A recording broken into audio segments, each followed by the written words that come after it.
Hey guys, tonight we're stepping into a world that often gets romanticized. A world of valiant knights, shining armor, and epic quests. But what if I told you that for every Sir Lancelot, there were countless unsung heroes, or perhaps unwashed, exhausted, and utterly miserable heroes in training? That's right. We're talking about the medieval squire, a position that probably sounds a lot more glamorous in your head than it ever was in reality. You might think it's all about learning swordplay and riding into glorious battles, but the truth is, you'd probably spend more time mucking out stables than practicing your parries. In fact, if you were a squire, you'd probably be lucky to survive long enough to become a knight, let alone be remembered in some epic poem. So, before you get comfortable, take a moment to like the video and subscribe, but only if you genuinely enjoy what I do here. Let me know where you're tuning in from and what time it is for you. Now, dim the lights, maybe turn on a fan for that soft background hum, and let's ease into tonight's journey together. You awaken with a jolt, not to the gentle chime of an alarm, but to the harsh clamor of a bell. Its metallic shriek echoing through the cold, damp stone walls of the castle. It's still dark, a pre-dawn gloom that clings to every corner, and the air bites with a chill that seems to seep into your very bones. You rub the sleep from your eyes, your muscles already protesting the day before it's even truly begun. This isn't the romantic dawn you imagined when you first dreamed of knighthood. No. This is the brutal, unyielding reality of life as a squire. Your bed is a thin straw pallet, tucked away in a corner of the bustling, unheated barracks, shared with a dozen other hopeful, but equally exhausted young men. The smell of unwashed bodies, stale straw, and something indefinably medieval, a mix of wood smoke, animal waste, and old leather clings to everything. You push yourself up, your joints stiff, and immediately reach for your coarse woolen tunic and breeches, pulling them on in the dim light provided by a single flickering torch. There's no time for proper hygiene. A quick splash of icy water from a communal basin. Perhaps, if you're lucky enough to get to it before it's completely fouled by others, remember that refreshing morning shower you're used to. Forget about it. Here, personal cleanliness is a luxury, not a given. Your first duty of the day, almost without fail, is to attend to your knight, Sir Reginald the Unyielding. A fitting name. You've come to realize, not for his prowess in battle, but for his unyielding demands and seemingly endless capacity for finding new tasks for you to do. You hurry through the dimly lit corridors, your bare feet or thinly shod if you're lucky slapping against the cold flagstones. The castle is a labyrinth of dark passages, creaking doors, and the distant sounds of early morning activity, the lowing of cattle, the clatter of pots from the kitchen, the gruff shouts of guards. Upon reaching Sir Reginald's quarters, you knock hesitantly, already anticipating the torrent of instructions. The door creaks open, revealing a room only slightly less Spartan than your own, but with the distinct aroma of unwashed night and stale ale. Sir Reginald, a large, gruff man with a perpetually furrowed brow, is already awake, grunting as he attempts to pull on his heavy woolen hose. Your job begins immediately helping him with the intricate layers of his daily attire. This isn't just about pulling on clothes, it's a delicate dance of buckles, laces, and layers, ensuring everything is just so. You meticulously fasten each strap, pull each cord, making sure there are no wrinkles or uncomfortable folds that might chafe him throughout the day. It's a bit like being a personal valet, but with far less pay and significantly more risk of a backhand if you displease him. Next, you're off to the stables. This is where the romantic illusion of a knight truly shatters. The horses, magnificent beasts in their own right, are also prodigious producers of waste. Your task to muck out their stalls, a fragrant and physically demanding chore. You grasp the pitchfork, its handle worn smooth by countless hands before yours, and begin to shovel. The air in the stable is thick with the scent of hay, horse sweat, And of course, manure. Piles of it. Endless piles. You sweat as you work, the muscles in your arms and back burning, carefully separating the soiled straw from the clean, wheeling barrow after barrow of pungent refuse out to the ever-growing midden heap. It's a humbling experience, to say the least. While you're knee-deep in equine excrement, you might overhear whispers from the older squires about the grand tournaments or heroic quests. But for you, right now, the grandest quest is simply not slipping in a fresh pile. This laborious task isn't just about keeping the stables clean. It's a test of your humility, your endurance, and your willingness to perform any duty, no matter how unpleasant. For your knight, it's a fundamental part of your training, designed to break down any lingering aristocratic pretensions you might possess and build an unshakable sense of duty. After the stables, it's usually back to Sir Reginald for breakfast. And by breakfast, we mean his breakfast. While he feasts on roasted meats, coarse bread, and perhaps some weak ale, you'll likely be standing by, ready to fetch, carry, or serve. Your own meal, if you get one, will be whatever scraps are left over, eaten quickly and silently in a corner. You learn to be resourceful, to make the most of what little you're given, and to swallow your hunger with stoicism. The contrast between your meager fare and your knight's hearty meal is a constant, subtle reminder of your place in the pecking order. Then comes the armor. Ah, the armor. That gleaming symbol of chivalry and power? To you, however, it's a collection of heavy, intricate, and often rusty metal plates that require endless attention. You spend hours, sometimes entire mornings, polishing each piece, from the gleaming breastplate to the segmented gauntlets. You use fine sand, oil, and countless rags, rubbing vigorously until every scratch and smudge disappears. This isn't merely about aesthetics. A well-maintained suit of armor is a matter of life and death for your knight. Rust can weaken the metal, making it vulnerable to blows, and a loose buckle could mean disaster in battle. You meticulously check every rivet, every strap, every hinge, ensuring that the armor is in perfect, pristine condition. It's a tedious, repetitive task, but one that demands absolute precision. Think about the sheer weight of it all. A full suit of plate armor could easily weigh between 50 and 70 pounds, distributed over the body. Now imagine your knight has just spent hours in battle, sweating profusely, getting covered in mud, and perhaps even blood. That grime isn't just unsightly, it's corrosive. You, the squire, are responsible for removing every speck of it. This isn't a quick wipe down. It involves disassembling pieces, scrubbing them clean, and then carefully reassembling them. It's a bit like washing a very large, very heavy, and very complicated car. Only if the car could also get you killed if you missed a spot. Beyond cleaning, you're also responsible for basic repairs. A dented pauldrons. You're expected to try and hammer it out. A broken buckle. You learn to replace it, often with rudimentary tools. You become an amateur blacksmith, tailor, and leatherworker, all rolled into one. A jack of all trades forced to adapt to whatever challenge the knight's equipment presents. The practical skills you acquire through these mundane tasks are, in fact, incredibly valuable, even if they feel like thankless chores at the time. You're learning the mechanics of medieval warfare, not just the theory. Throughout these tasks, your knight observes you. Sometimes he offers gruff advice. More often, he simply watches, assessing your diligence, your attention to detail, and your willingness to follow orders without question. This constant scrutiny is part of your training. You are being judged, not just on your ability to polish a breastplate, but on your character, your obedience, and your potential to become a reliable, trustworthy knight yourself one day. The pressure is subtle, but ever present. And then there's the fetching. Oh, the fetching. You are your knight's personal shadow, anticipated his every need before he even articulates it.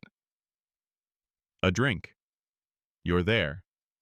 His favored sword, already in your hand.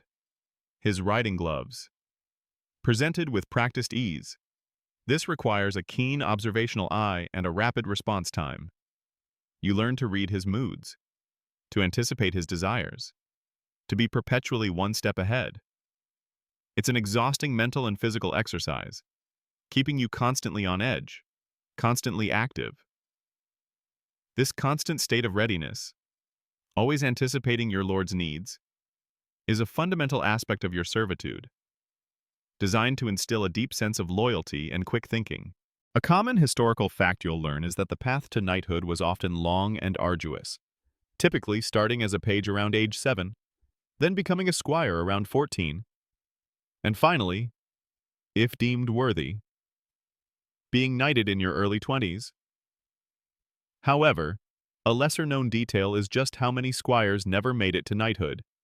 Many died from disease, accidents, or even in battle while serving their knights. Others simply lacked the financial means or the patronage required to achieve the coveted status.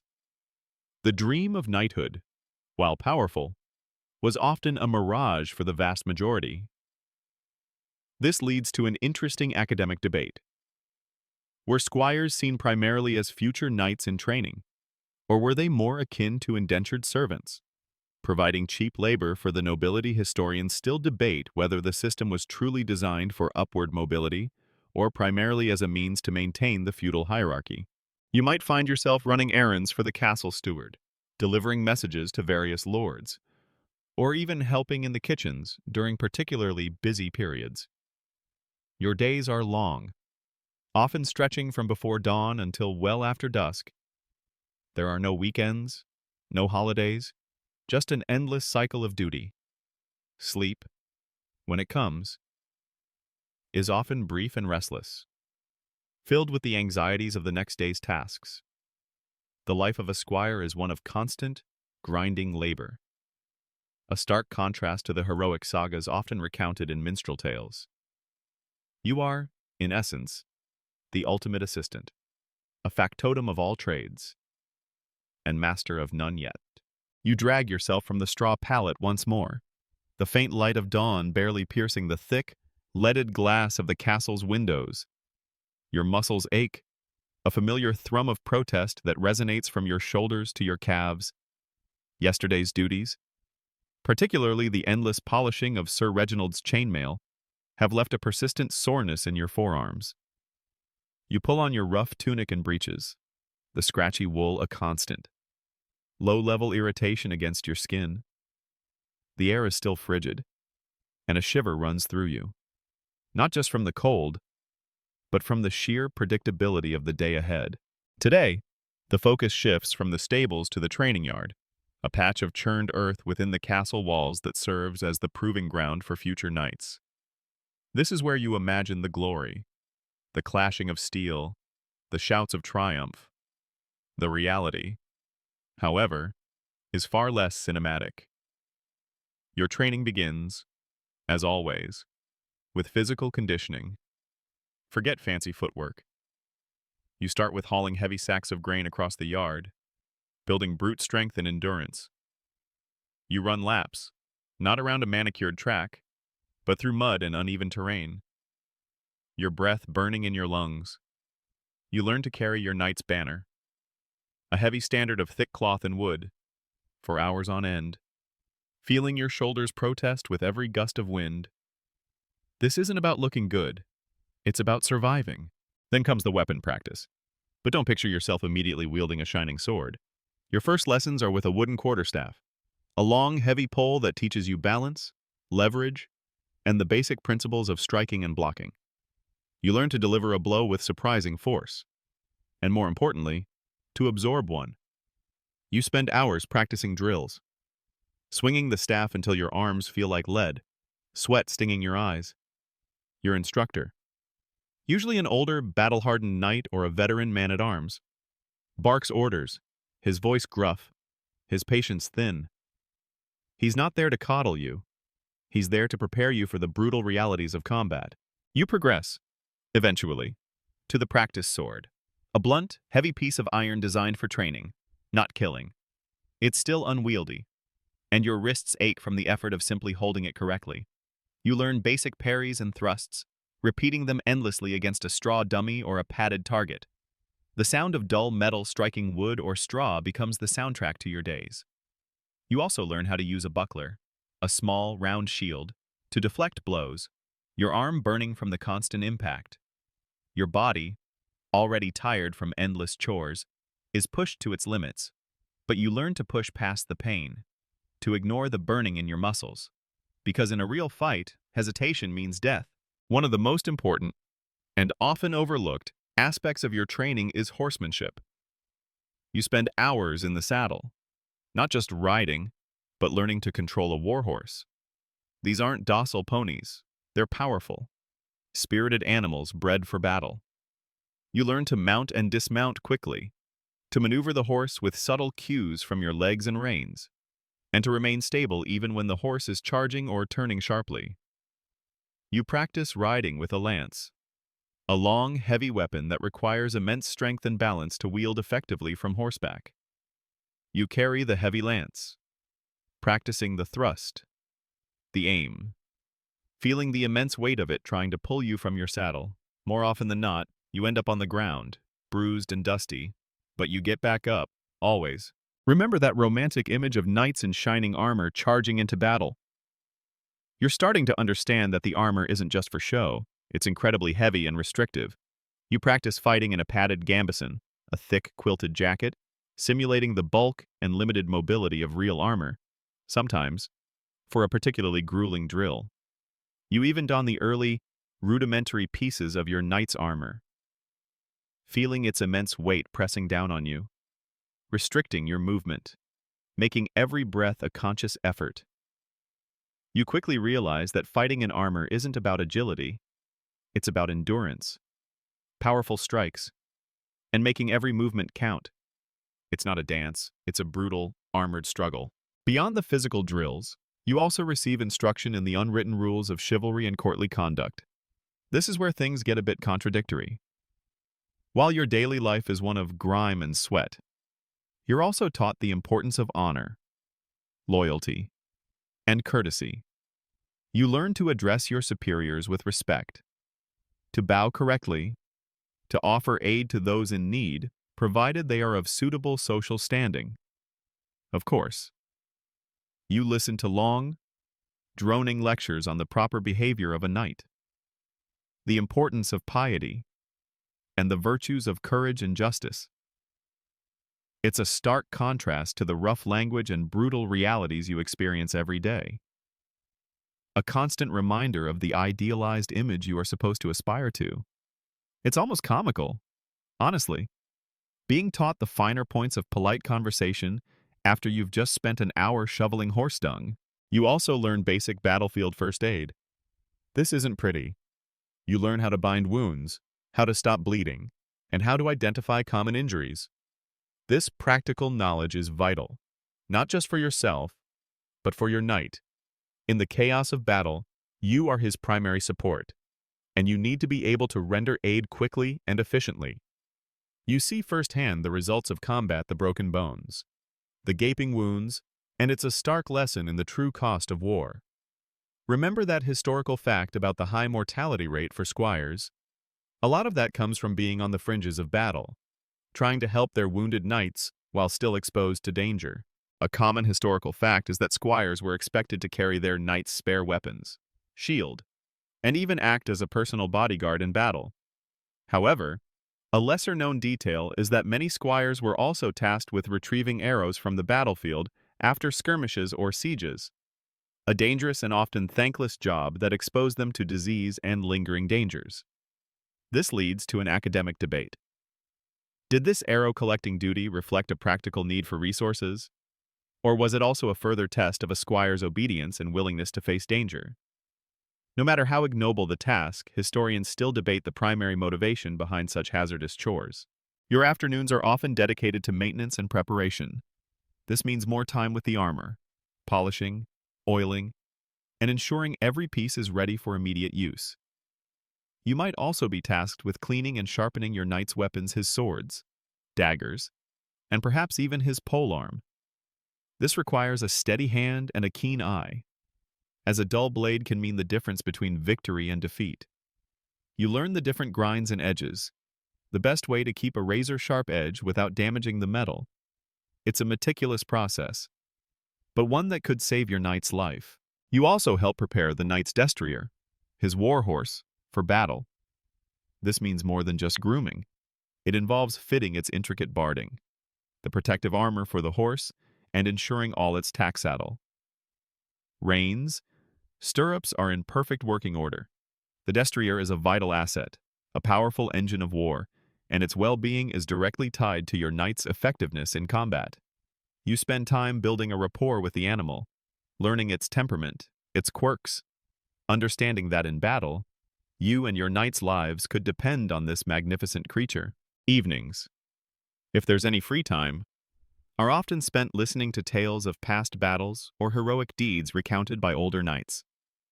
These stories, while inspiring, also serve as a constant reminder of the immense challenges you face. You are living a life of constant physical exertion and mental pressure, always striving to meet the impossibly high standards set before you.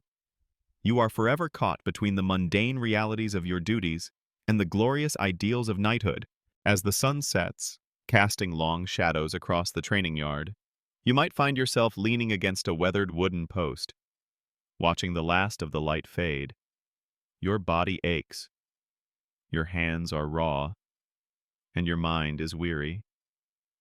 But there's a flicker of something else there too, a stubborn determination, a faint hope that all this grinding labor, all this unglamorous toil, will one day lead to something more. For now, though, it's just another day of boring, back-breaking history. The rhythmic clang of the blacksmith's hammer is your morning alarm today, a stark reminder that your duties extend far beyond the training yard. You've barely had a chance to rinse the sleep from your eyes when Sir Reginald grunts a command, "To the smithy! My gauntlet needs mending." And so, you find yourself trudging through the pre-dawn chill, not towards some grand adventure, but towards the inferno of the castle forge. Your role here isn't to forge mighty swords, of course. That's the blacksmith's domain, a master of fire and steel who regards you with a mixture of tolerance and disdain. Your job is to assist, which often translates to menial labor. You haul heavy sacks of coal from the stores, feeling the gritty dust coat your hands and face. You pump the bellows, a monotonous task that demands steady, tireless effort, keeping the coals roaring hot for the blacksmith's work. The heat from the forge is intense, a tangible wave that hits you even from a distance, making your tunic cling uncomfortably to your skin. Sweat drips into your eyes, mingling with the coal dust, creating muddy rivulets on your cheeks. While the blacksmith works his magic, you're tasked with the preparation and maintenance of tools. You fetch tongs, hammers, and chisels, often having to clean them of slag and rust before handing them over. You learn to distinguish between different types of metal, the various stages of heating, and the importance of precise cooling. You watch, fascinated, as dull, misshapen pieces of iron are transformed into functional, sometimes beautiful, objects. It's a harsh, dirty education, but one that teaches you valuable lessons about craftsmanship and the properties of materials. You quickly realize that a knight's gleaming armor isn't magic. It's the result of endless hours of brutal, fiery labor. Beyond the forge, your day often involves tending to Sir Reginald's personal belongings. This isn't just about keeping them clean, it's about making sure they are always ready for his use. Whatever his whim, his clothes, for instance, are not simply hung in a wardrobe. They are meticulously brushed, folded, and stored to prevent damage from dampness or vermin. You become an expert in spotting a moth hole before it becomes a problem, or recognizing when a seam needs reinforcing. You might even be tasked with washing his linens, a rare and arduous chore involving coarse soap, boiling water, and a great deal of physical effort, all done by hand in a large, communal tub. Remember that fancy washing machine you probably take for granted? Imagine scrubbing thick wool tunics until your knuckles are raw, then hanging them to dry in the drafty castle corridors. It's a far cry from pressing a button. Then there are his weapons. While you polish his armor in the morning, the weapons require a different kind of attention. You spend time sharpening his swords and daggers, using whetstones and fine oil to achieve a razor-sharp edge. This is a delicate and potentially dangerous task, requiring focus and precision. A slip of the hand could result in a nasty cut, a painful lesson that you learn to avoid quickly. You learn the different angles for sharpening, the best techniques to ensure a durable edge, and the importance of checking for nicks or burrs that could compromise the blade. You become intimately familiar with the balance and weight of his weapons, understanding how they feel in the hand, how they move, how, perhaps the most tedious, and often most surprising. Task is the repair of your knight's personal effects. A torn cloak. You learn rudimentary sewing, stitching together patches of wool or linen, a broken strap on his saddlebag. You attempt to mend it with leather and sinew. You become a medieval jack-of-all-trades, expected to solve any minor problem that arises with your knight's gear. This requires ingenuity and resourcefulness, as specialized tools or materials are often scarce. You scavenge for thread, for scraps of leather, for anything that can be repurposed to fix whatever is broken. It's a constant exercise in problem-solving on the fly, with limited resources. And let's not forget the mess kit. Your knight's eating utensils, drinking horn, and any personal plates or bowls are your responsibility to keep clean. This involves scrubbing them with sand or ash, rinsing them with whatever water is available, and ensuring they are free of food residue. In an age before modern sanitation, this was crucial for preventing illness. Though you might not realize the full implications at the time, you just know that a dirty bowl means a scowl from Sir Reginald, and that's enough motivation. A common historical fact is that squires were responsible for carrying their knight's shield, which could be quite heavy and cumbersome. However, a lesser-known detail is that these shields often served a dual purpose as a makeshift table or even a temporary sleeping surface for the squire when on campaign, further blurring the lines between personal servant and battlefield aid. This leads to an academic debate. Were such multifaceted uses of equipment a testament to medieval resourcefulness? Or did it highlight the often desperate circumstances and lack of proper provisions for those lower in the feudal hierarchy? Historians still debate the practical implications versus the social standing implied by such improvised uses. You also play a crucial role in preparing your knight for any formal occasions. This means not just dressing him, but ensuring his finest garments are clean, pressed as much as medieval pressing allows, and adorned correctly. You might spend hours polishing his silver spurs, or brushing his ceremonial surcoat. These events, whether a courtly gathering or a religious ceremony, are important for your knight's standing, and by extension, for yours. Your attention to detail in these moments can reflect positively on your knight, and a slip-up could mean a swift, stern reprimand. Sometimes, your duties extend to acting as a scribe or messenger. While you may not be highly literate, you might be tasked with carrying important documents or verbal messages between lords, requiring you to navigate unfamiliar territories and sometimes dangerous roads. This tests your memory, your ability to follow directions, and your resilience in the face of unpredictable circumstances. You learn to pay close attention to the details of the message, understanding that a misinterpreted word could have significant consequences. It's a bit like being a medieval postal worker, but with the added risk of bandits and rival lords. Even during the rare moments of downtime, your mind is never truly at rest. You're constantly anticipating your knight's needs, wondering what task he'll delegate next. You might be asked to run an errand for the castle cook, fetch water from the well, or assist the stable hands with a particularly difficult horse. The hierarchy of the castle is clear, and you are near the bottom, expected to obey any command from anyone of higher status, which is almost everyone. As the sun dips below the battlements, casting long, eerie shadows across the courtyard, you finally get a moment to yourself. Your hands are raw, your back aches, and the smell of smoke and stale sweat clings to you. You eat your meager supper quickly, your thoughts already drifting to the next day's inevitable list of chores.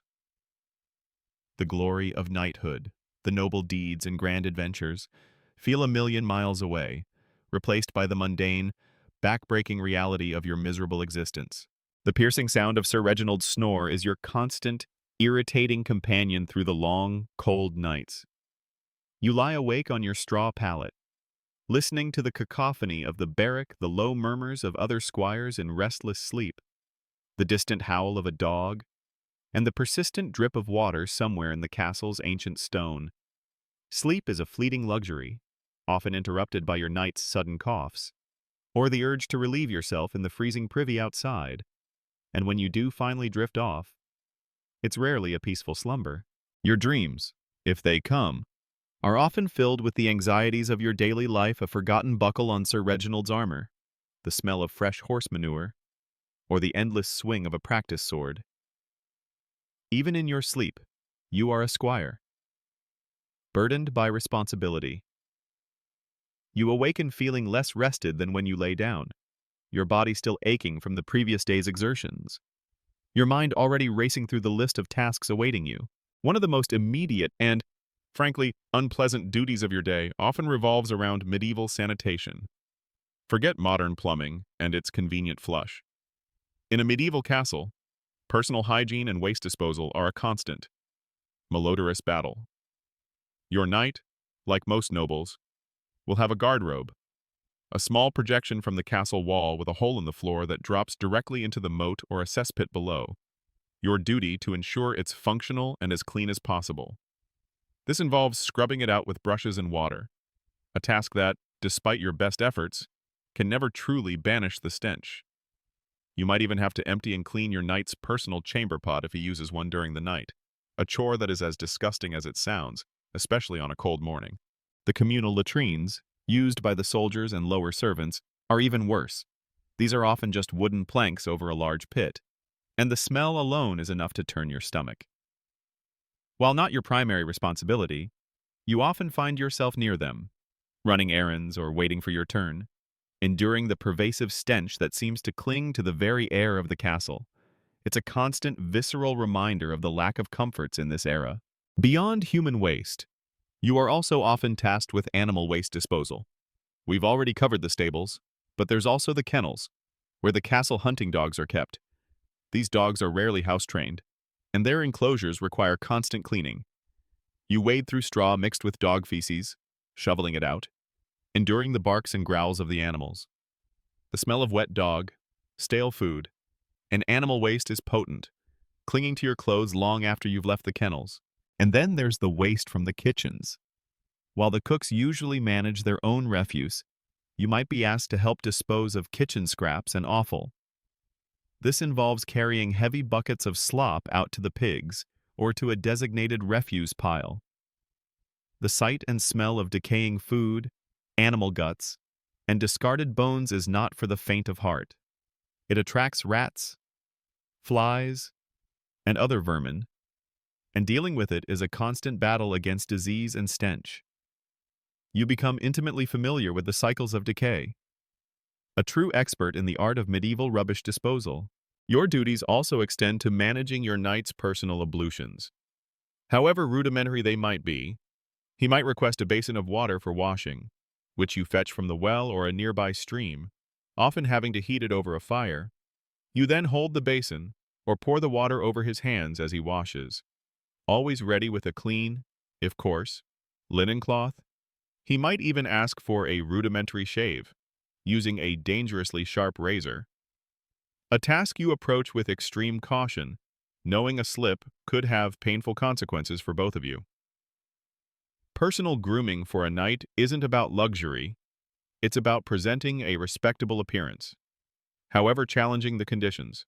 A common historical fact is that medieval people rarely bathed by modern standards, often due to lack of readily available hot water and concerns about illness.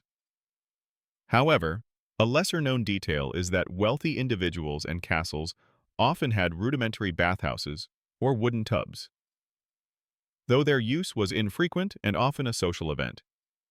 This leads to an academic debate. Did the infrequency of bathing contribute significantly to the spread of diseases in medieval society? Or were other factors like poor waste management and contaminated food sources more impactful? Historians still debate the primary drivers of medieval health crises. Sometimes, you're tasked with cleaning the knight's armor after a battle. This is where the true horror of your duties becomes apparent. The armor isn't just mud-splattered. It's often stained with blood, both human and animal. You meticulously scrape away dried gore, clean out crevices, and polish away the grim evidence of combat. This is a visceral reminder of the violence your knight, and potentially you, face. It's a silent, gruesome task that imprints the realities of war onto your young mind, far more effectively than any training drill ever could. You learn to steel your stomach, to push past the revulsion, because the armor must be clean, ready for the next conflict. You also manage your night's bedding, shaking out the straw mattress, airing out the heavy woolen blankets, and searching for fleas or other vermin that inevitably infest even the cleanest quarters. You learn to recognize the telltale signs of lice and bedbugs, and you're responsible for attempting to eradicate them. Often with unpleasant concoctions of herbs or simple physical removal, it's a constant, never-ending battle against the unseen inhabitants of the medieval world. Even the simple act of lighting and maintaining fires falls to you. In a cold castle, fires are essential for warmth, cooking, and light. You fetch firewood, split logs, and meticulously arrange kindling to ensure a steady flame. You learn to manage the smoke, to prevent sparks from igniting flammable materials, and to keep the fire burning through the night if necessary.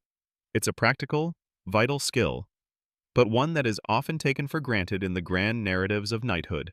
As the day wears on, the cumulative effect of these unsavory tasks begins to weigh on you. Your hands are rough and calloused, permanently smelling of earth, metal, and something indefinably stale. Your clothes, despite your best efforts, seem to retain a faint aroma of the stables or the latrines. You are constantly aware of the dirt, the grime, and the unseen dangers of medieval life. But amidst all this unpleasantness, there's a strange, almost perverse humor to be found. You might find yourself making a wry joke to a fellow squire about the latest fragrance Sir Reginald has decided to exude, or lamenting the sheer volume of horse manure produced in a single day. These moments of shared, gallows humor are fleeting, but they offer a brief respite from the endless drudgery. You learn to find the absurdities in your daily grind, because without them, the monotony would be unbearable. As night falls, you collapse onto your straw pallet, utterly exhausted. Your body aches in places you didn't know existed, and your mind is a blur of odors and chores. You close your eyes, praying for a few hours of undisturbed sleep, knowing that with the first light of dawn, the cycle of the miserable existence will begin anew. The wind howls through the narrow slits in the castle walls, a mournful song that carries the promise of more miserable weather. You shiver, pulling your thin cloak tighter around you as you prepare for another journey. Today, you're not just moving within the castle walls, you're venturing out, following Sir Reginald on what he calls a minor diplomatic mission. To you, it's just another long, arduous trek, far removed from the romanticized image of riding a noble steed into the sunset. Your day begins, as always, before dawn. While Sir Reginald enjoys a hearty breakfast, you're tasked with the preparations for travel. This involves ensuring his saddlebags are packed with his personal effects, a change of clothes, any documents he might need, and enough provisions for the journey. You meticulously check the saddle for wear and tear, ensuring all straps are secure, and prepare his destrier, the powerful warhorse, for the road. This means a thorough grooming, a careful fitting of its barding if required, and a final check of its shoes. You also prepare your own meager supplies, a small satchel with a crust of bread, a piece of dried meat, and a flask of water. Your own mount, usually a sturdy but unglamorous palfrey, needs attention too. The moment you step outside the castle gates, the harsh realities of medieval travel become immediately apparent. The roads, if they can even be called that, are often little more than muddy tracks, churned up by countless carts, hooves, and feet. You ride at a steady pace, often just behind Sir Reginald, always alert, always ready to respond to his commands. The jolting of the horse, combined with the uneven terrain, quickly takes its toll on your body. Your back aches, your legs grow numb, and your hands ache from gripping the reins. The weather is a constant adversary. One day it might be a blistering sun that beats down, making you sweat profusely under your thick woolen clothes, turning the dust of the road into a fine, choking powder. You long for a cool drink. But water is a precious commodity, strictly rationed. The next, it could be a driving rain, turning the tracks into slippery quagmires, soaking your clothes to the bone and leaving you shivering with cold. You learn to embrace the discomfort, to simply endure, because complaining is not an option. Bandits are a constant, unspoken threat. While your knight is armed and capable, smaller groups are always vulnerable. You are always scanning the tree line, listening for unusual sounds, your hand instinctively hovering near the dagger you carry. You learn to be constantly aware of your surroundings, to identify potential ambushes, and to recognize the signs of danger. It's a bit like being on a perpetual, low-level security detail, where your life and your knight's could depend on your vigilance. Your role on the road isn't just about riding. When you stop for the night, whether at a humble inn or more likely simply camping by the roadside, your duties continue. You help set up camp, gathering firewood, preparing a rudimentary shelter, and tending to the horses.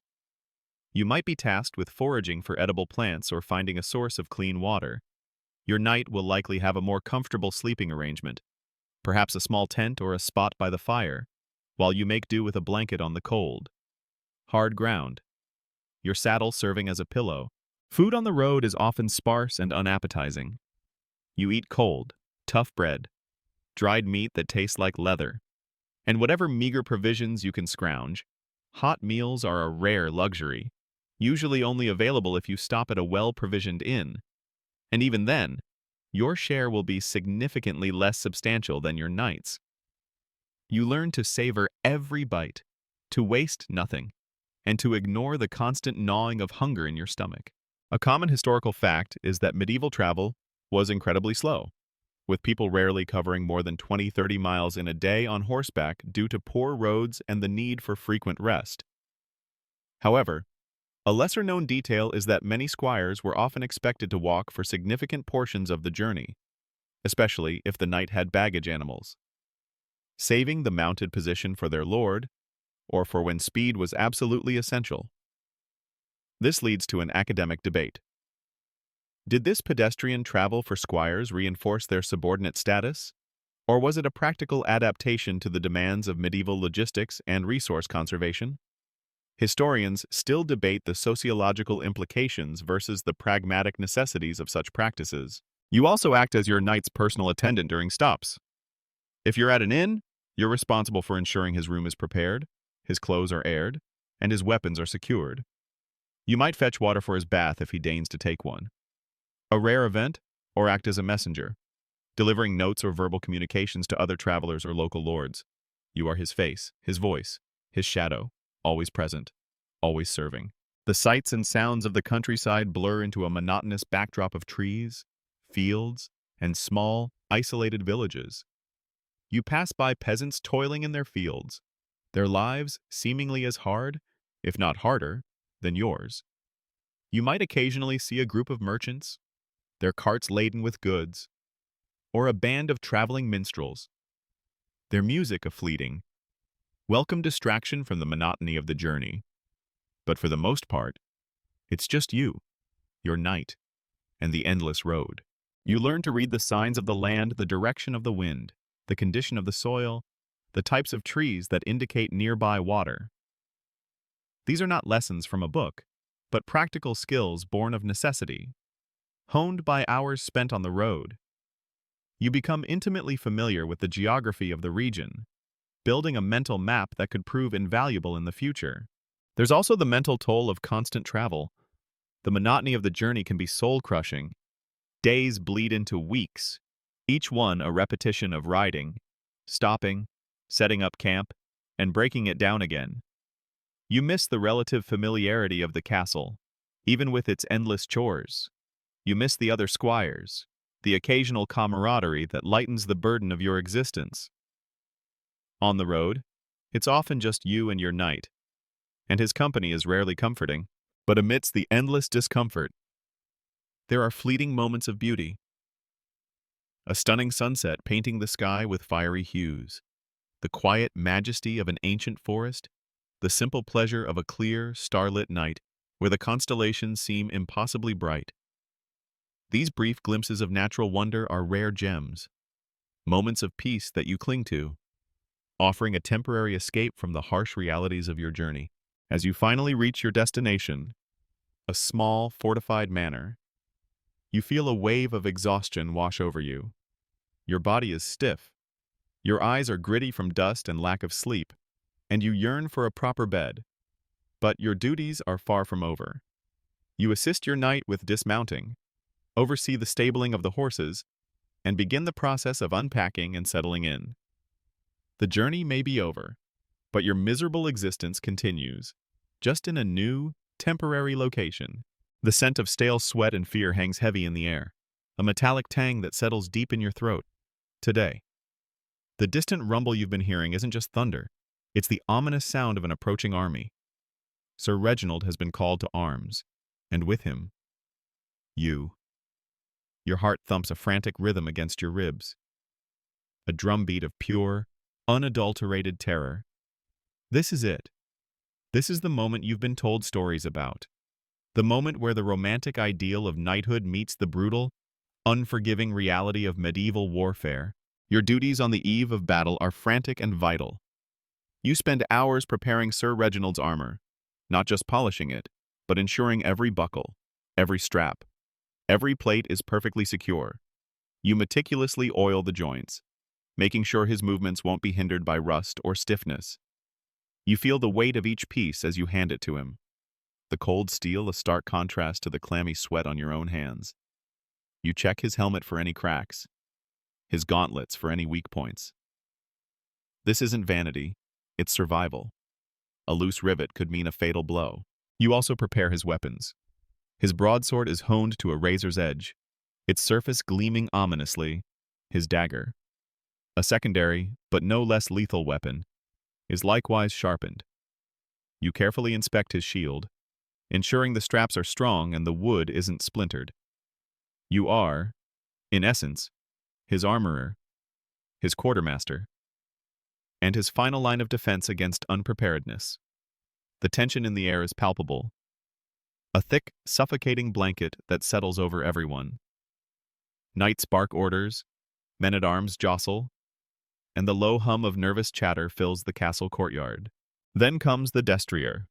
Your knight's warhorse is a magnificent beast, but even it senses the impending chaos. You spend time calming it, grooming its coat, and fitting its barding, the heavy leather and metal armor designed to protect it in combat.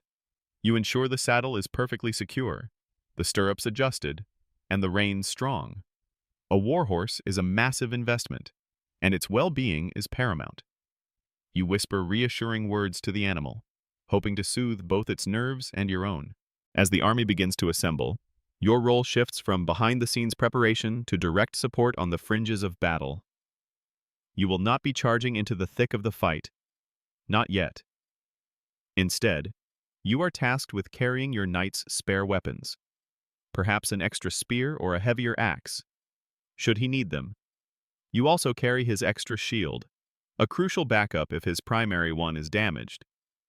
This makes you a walking armory, a heavy, cumbersome burden that makes agile movement impossible.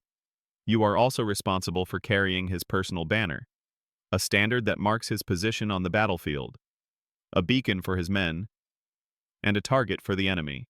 When the battle finally erupts, it is nothing like the heroic tales.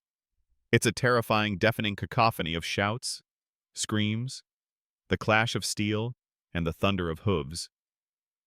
The air fills with dust, the smell of sweat, blood, and fear. You stand on the edge of the fray, close enough to see the horrifying reality, but far enough to avoid the initial direct impact. Your heart pounds so hard you feel it in your ears. Your primary duty during combat is to observe your knight and be ready to assist him.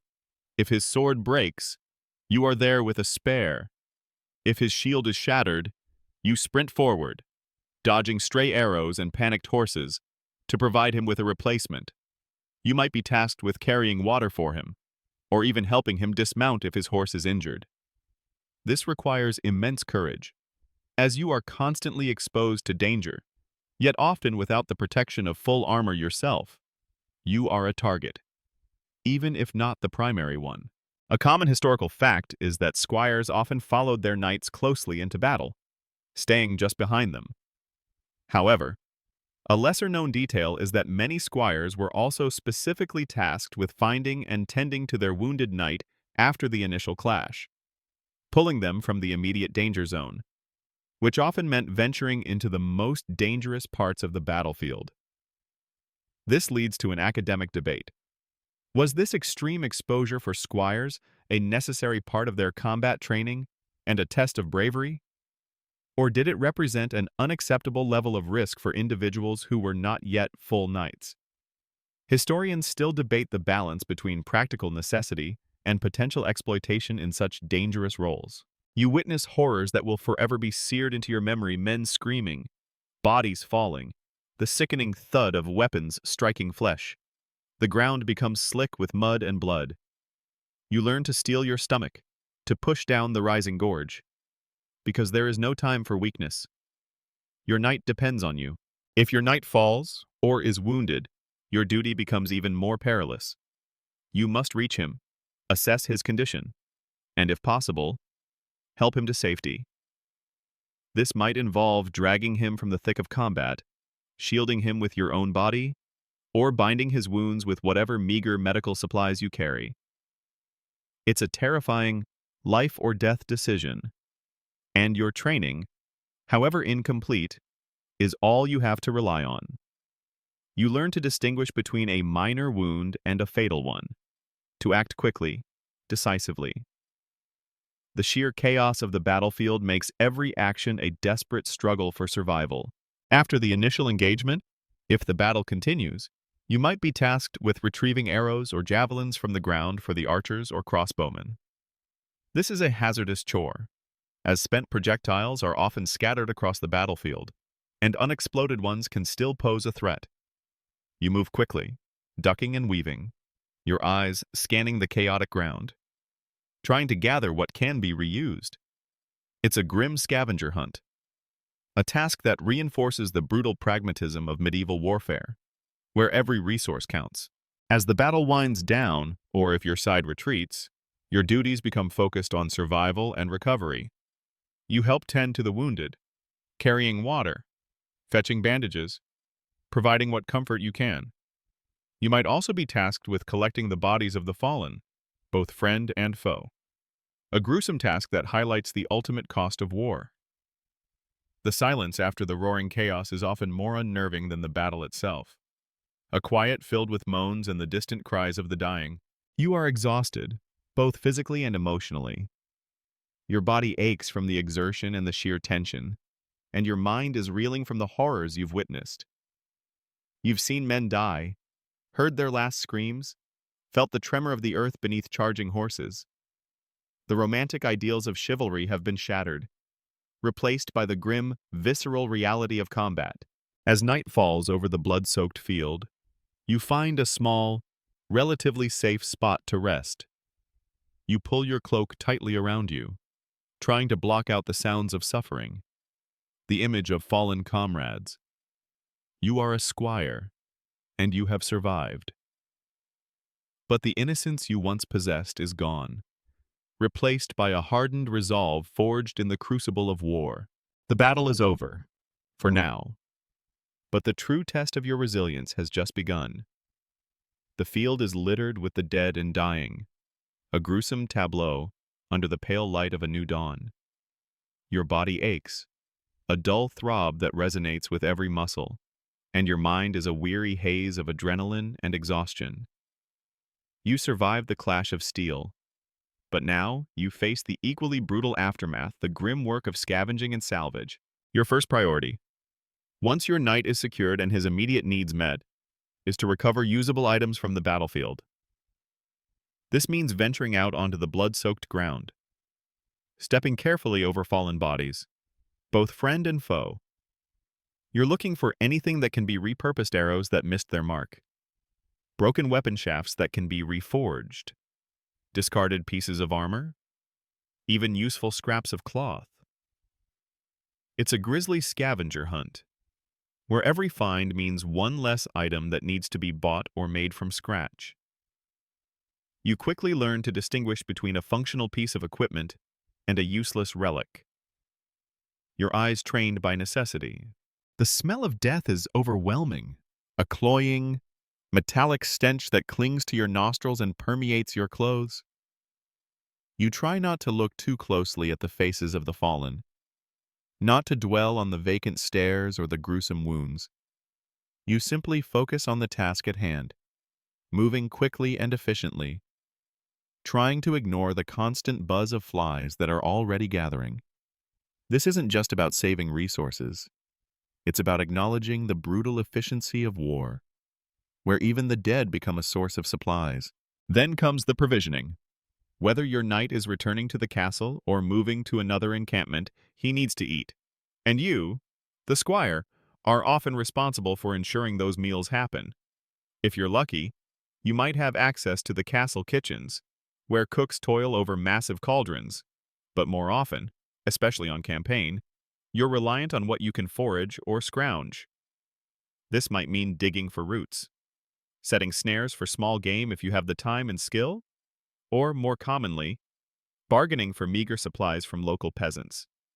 If they haven't already been stripped bare by passing armies, your knight, of course, will expect the best of what's available. You'll serve him roasted meat, perhaps some stew, and as much bread and ale as can be found. You, on the other hand, will subsist on the scraps and leftovers. Your meals are often cold, bland, and eaten quickly, standing in a corner or squatting by a dying fire. You become an expert in making a few bites last, in extracting every possible calorie from a crust of bread or a sliver of dried cheese. The difference in diet between you and your knight is a constant, stark reminder of your social standing. You learn the bitter taste of hunger and the quiet dignity of enduring it. Water is another constant concern. While your knight might receive a fresh pitcher from a well, you'll often be drinking from communal buckets, or even directly from streams, hoping it's not contaminated. Sickness from bad water is a constant threat, a silent killer that can decimate an army faster than any sword. You learn to appreciate the simple pleasure of a clean drink, however rare it may be. A common historical fact is that knights and their retinues often traveled with cooks and a mobile kitchen when on campaign to ensure a steady supply of food. However, a lesser-known detail is that due to logistical challenges and the unpredictable nature of medieval warfare, squires were frequently tasked with supplementing these provisions through local foraging, often putting them at risk of disease or hostile encounters with disgruntled villagers. This leads to an academic debate. Did the reliance on squires for foraging reflect a strategic necessity in uncertain environments? Or did it expose them to undue hardship and danger compared to other members of the retinue? Historians still debate the practical versus the exploitative aspects of this practice. Beyond basic sustenance, you're also involved in the mundane but vital task of setting up and breaking down camp. This involves everything from pitching tents, often heavy, canvas structures that require multiple hands, to digging latrine pits, fetching water for washing, and tending to the constant, essential campfires. You become accustomed to sleeping on hard ground, to the unpredictable rhythms of a military encampment, and to the relentless demands of constant movement.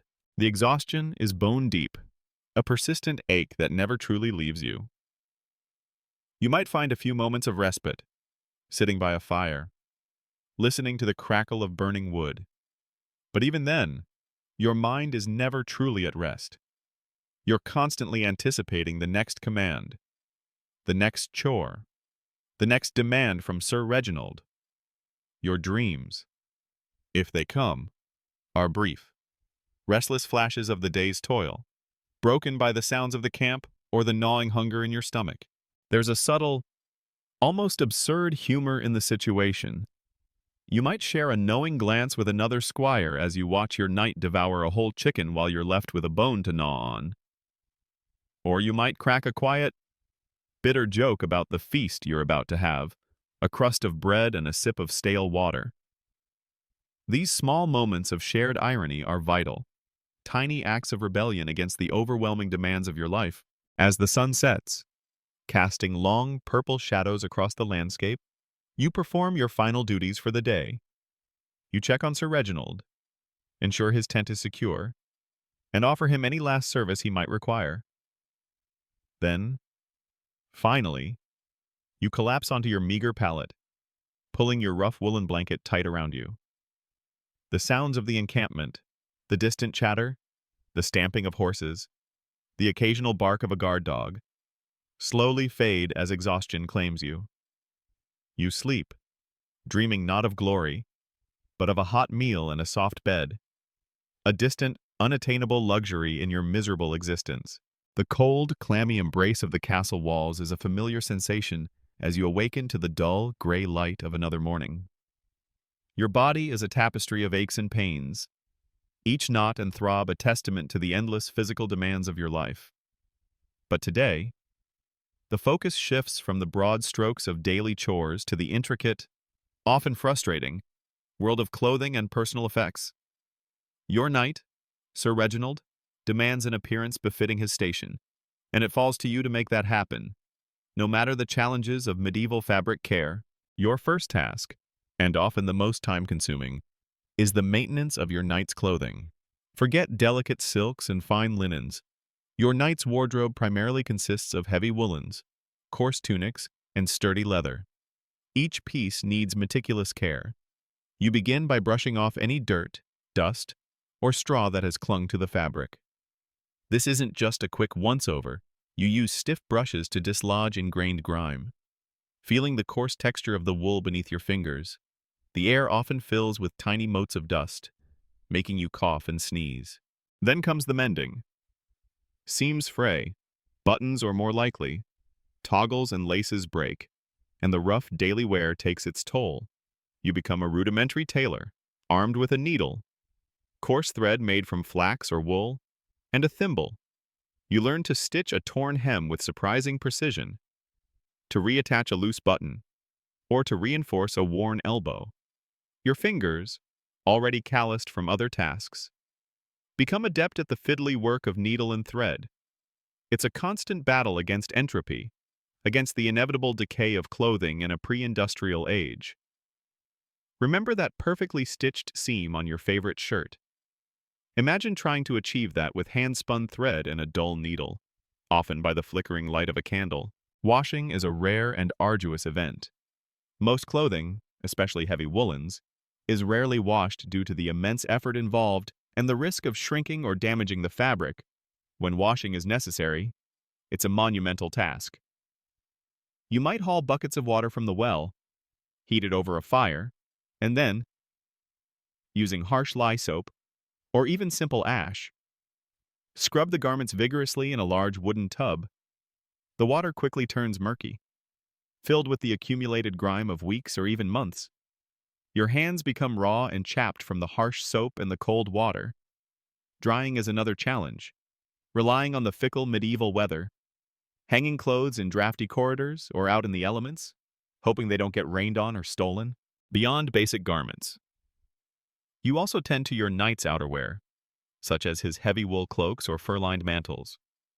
These require regular beating to dislodge dust and pests, and careful storage to prevent moth infestations. You might even have to air them out over smoking herbs to repel insects. A pungent but necessary ritual. The smell of wood smoke and dried herbs often permeates your knight's attire, a distinctly medieval fragrance. And then there are the leather goods. Your knight's belts, pouches, And the various straps on his equipment are all made of leather, which requires regular oiling and conditioning to prevent it from cracking and drying out. You rub animal fat or specialized oils into the leather, working it in with your hands, feeling the material soften and become supple under your touch. This not only preserves the leather but also gives it a healthy sheen. You learn to spot a developing crack before it becomes a break, understanding that a snapped strap in battle could be disastrous. A common historical fact is that medieval clothing was expensive and often made to last for many years, passed down through generations or extensively mended. However, a lesser-known detail is that medieval people often layered multiple garments, not just for warmth, but also to protect their outer, more valuable clothing from sweat and grime, with the innermost layers like a chemise or shirt being the ones most frequently washed. This leads to an academic debate. Did this layering system primarily reflect a practical approach to garment longevity and hygiene in an era of limited resources?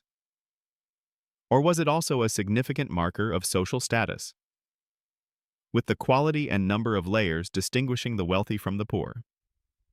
Historians still debate the interplay of necessity and social signaling in medieval attire. Your knight's footwear also falls under your purview. His boots, often made of sturdy leather, need regular cleaning and waterproofing. You might rub them with grease or wax to make them more resistant to mud and dampness, polishing them to maintain their appearance. A well-maintained pair of boots is crucial for your knight's comfort and mobility, especially on long journeys or in battle. You might also be tasked with caring for his accessories, his gloves, his coif, a close-fitting cap worn under the helmet, or any small personal adornments. Each item, no matter how small, demands your attention and care.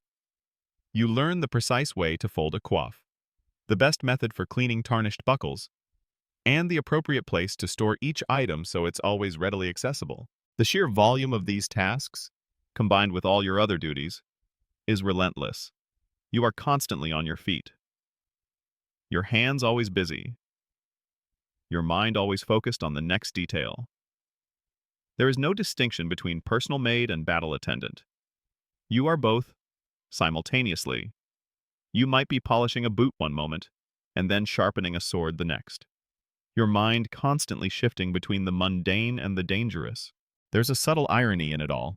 You spend countless hours making your knight appear impeccable, while your own clothes are often patched, worn, and perpetually smelling faintly of whatever task you've just completed. You rarely have time or resources for your own personal grooming. Your hands are rough, your hair often unkempt.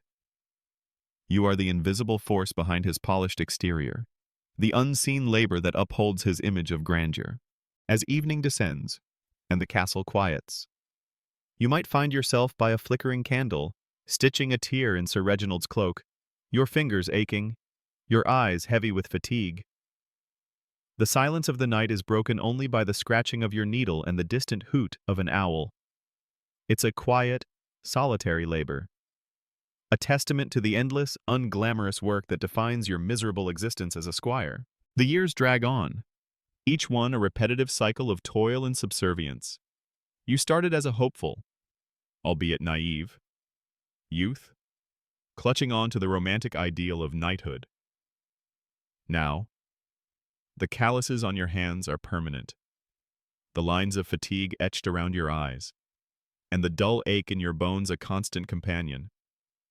The promise of becoming a knight yourself, once a shining beacon, has begun to dim, flickering uncertainly in the harsh winds of reality. You've watched other squires come and go, some, born to wealthier or more influential families, secure their knighthood through strategic alliances or substantial payments. Others, perhaps a few, distinguish themselves with an act of extraordinary bravery in battle, earning their spurs on the field.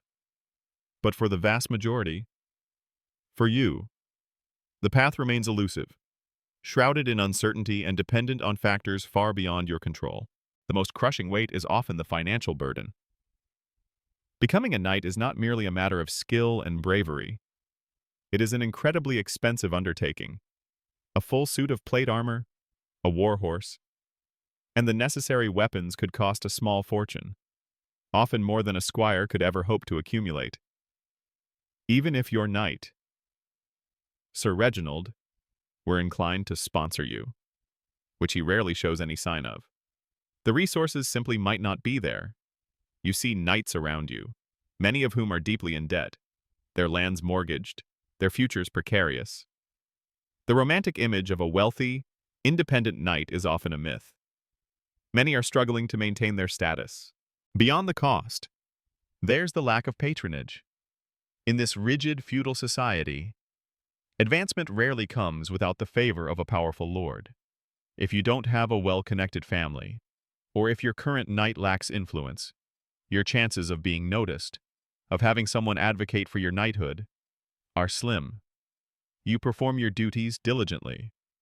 You train relentlessly, but often, it feels like shouting into a void. Your worth is measured not just by your capabilities, but by your connections, or lack thereof. It's a system built on inherited privilege, where talent alone often isn't enough. Then there's the constant threat of disease. Life in a medieval castle or on campaign is rife with unseen dangers. A simple cut could fester and lead to a fatal infection.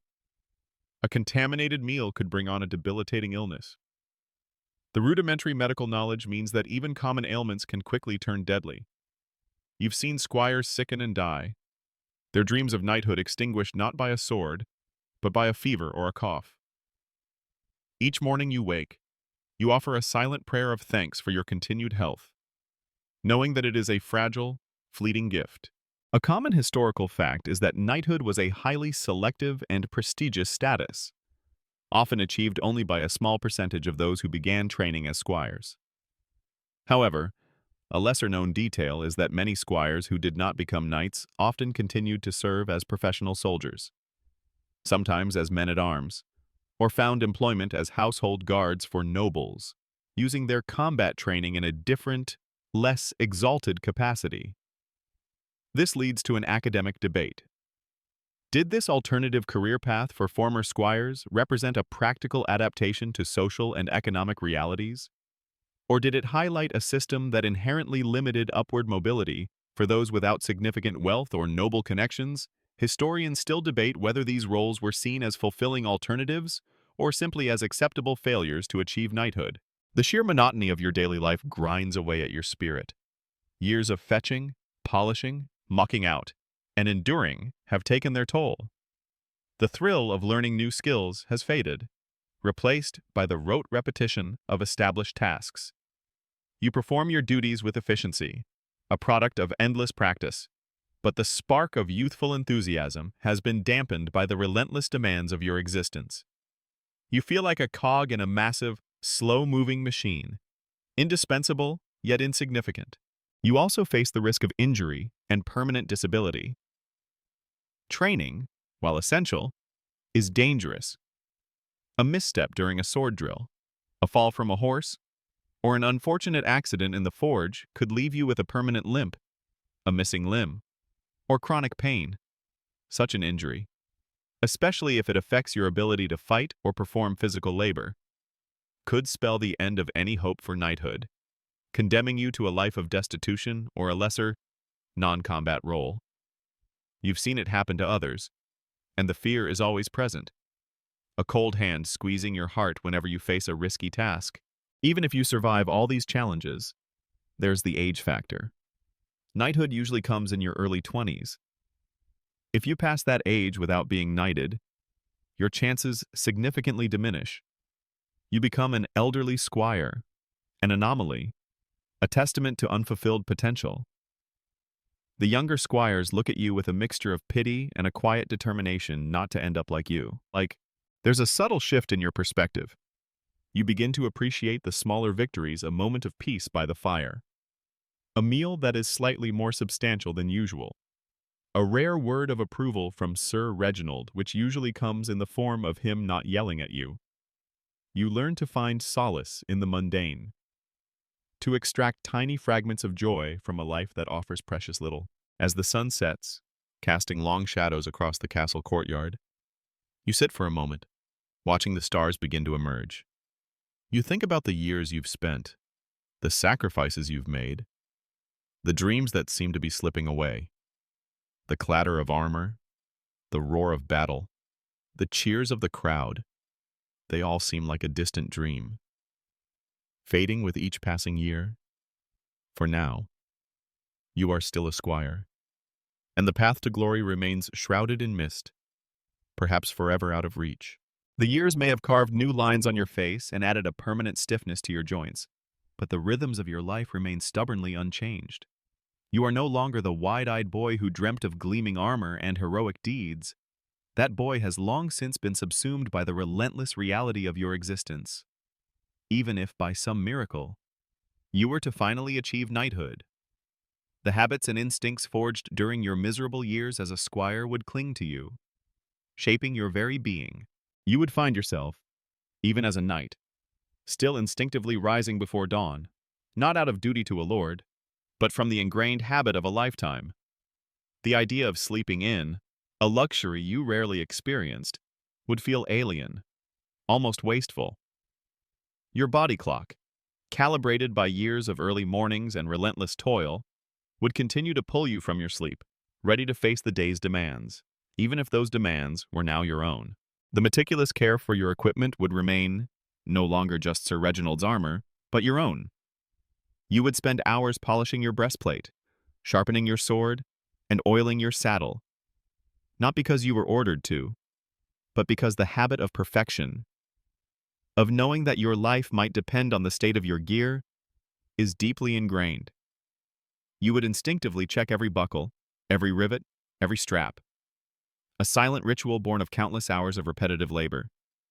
This isn't just about discipline, it's a profound understanding of consequence.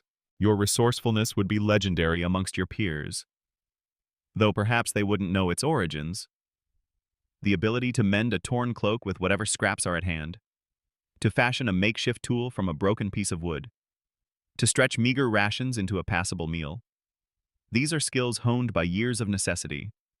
You wouldn't simply buy a new item. You would first consider how the old one could be repaired, repurposed, or salvaged. Waste would feel like an affront, a luxury you could never truly afford, even if your circumstances improved. A common historical fact is that newly knighted individuals were expected to demonstrate their prowess and maintain a certain standard of living, often leading to significant financial strain. However, a lesser-known detail is that many knights who came from humble beginnings or served a long squireship often maintained a more frugal and practical lifestyle, contrasting sharply with the often extravagant spending of their more aristocratic peers. This leads to an academic debate. Did this frugality reflect a more responsible and sustainable approach to knighthood? Or was it a symptom of the persistent economic disadvantages faced by those without inherited wealth? Even after achieving high status, historians still debate whether such habits were a virtue or a continued struggle. The observational skills you developed, constantly anticipating Sir Reginald's needs, would now serve you in a new capacity. You would be acutely aware of your surroundings, noticing details that others might miss: the subtle shift in a rival's demeanor, the slight limping of a horse, the faint scent of smoke on the wind. Your mind, trained to be perpetually alert, would continue to scan, analyze, and anticipate, making you a sharper, more perceptive knight. Even your approach to leadership would be shaped by your years of subservience. You would understand the burden of command, the weight of responsibility, and perhaps, more importantly, the plight of those who serve.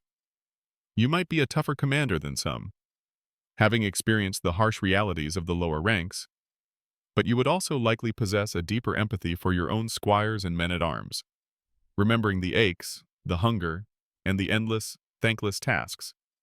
You wouldn't easily forget where you came from. The physical endurance that allowed you to survive your squire days would be a constant advantage. Long marches, arduous battles, endless days in the saddle, your body, hardened by years of relentless exertion, would simply keep going. You would rarely complain about discomfort, having long ago learned that complaining changes nothing. Your stoicism would be remarkable, a quiet testament to the crucible you endured. And then there's the mental fortitude, the constant pressure, the endless tasks, the unyielding demands.